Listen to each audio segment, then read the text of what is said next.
Suatu ketika Abu Nawas sedang berada di tengah keramaian pasar.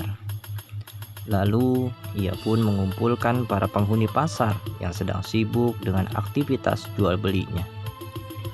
Lalu ia pun berkata, "Hai kalian semua, ketahuilah, saya Abu Nawas adalah orang yang sangat benci dengan yang hak.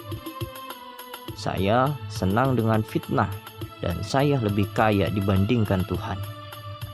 Ucapan Abu Nawas ini sontak membuat gaduh suasana. Betapa tidak, karena ucapannya sangatlah bertentangan menurut mereka. Abu Nawas pun langsung dikejar-kejar banyak orang. Abu Nawas pun lari menyelamatkan diri dan akhirnya ia tertangkap.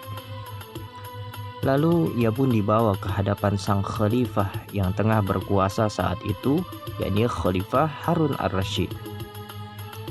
Lalu ia pun dibawa ke meja persidangan dan diinterogasi oleh sang khalifah.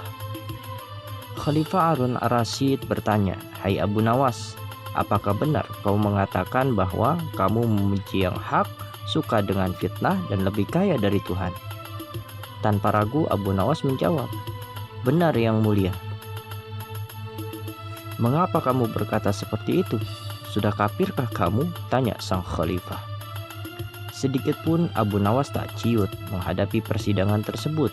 Justru ia makin bersemangat karena sang khalifah bertanya, berarti tandanya ia mau mendengarkan penjelasannya.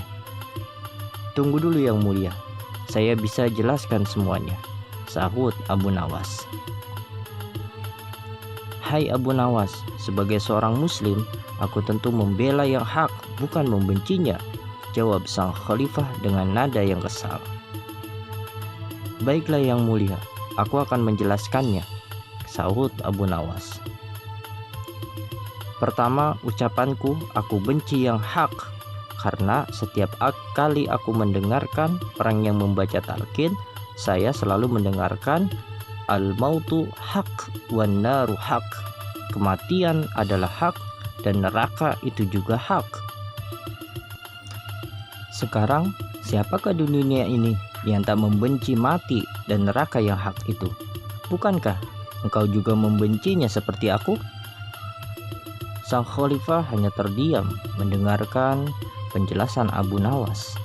Lalu sang khalifah kembali bertanya, "Lalu kenapa kamu menyukai fitnah?" Abu Nawas menjawab, "Wahai khalifah, barangkali kamu lupa bahwa Allah Subhanahu wa ta'ala telah berfirman di dalam Al-Quran, Innama amwalukum wa auladukum fitnah. Sesungguhnya hartamu dan anak-anakmu hanyalah fitnah. Bukankah engkau menyukai harta benda dan anak-anak sebagaimana aku?" Lagi-lagi sang khalifah dibuat terdiam dengan jawaban cerdas Abu Nawas itu. Kemudian sang raja bertanya lagi, diliputi dengan penasaran atas ucapannya yang ketiga, karena menurutnya yang ini sangat fatal. "Baiklah kalau begitu, apa maksudmu bahwa kamu lebih kaya dari Tuhan?" Abu Nawas menjelaskan, "Begini wahai khalifah, saya lebih kaya dari Tuhan karena saya punya anak sementara Tuhan tak memilikinya." Spontan jawaban Abu Nawas ini pun disambut gelak tawa oleh orang-orang yang menyaksikan persidangan tersebut. Maksud Abu Nawas berkata seperti itu adalah untuk mengingatkan orang-orang bahwa Allah itu tidak beranak dan tidak diperanakan. Walhasil Abu Nawas pun lolos dari hukuman sang khalifah Harun ar-Rasyid berkat kecerdasannya. Kesimpulannya, kematian itu hak, benar, pasti datangnya, namun kita tak menyukainya. Kita semua tahu bahwa harta benda dan anak-anak adalah fitnah, cobaan, namun kita sangat suka bahkan mengharapkan untuk mendapatkannya. Terkadang kita masih bersandar dengan orang lain, padahal kita tahu Allahus Samad, lam yalid wa lam yulad. Allah lah tempat bersandar. Ia tidak beranak, juga tidak diperanakan.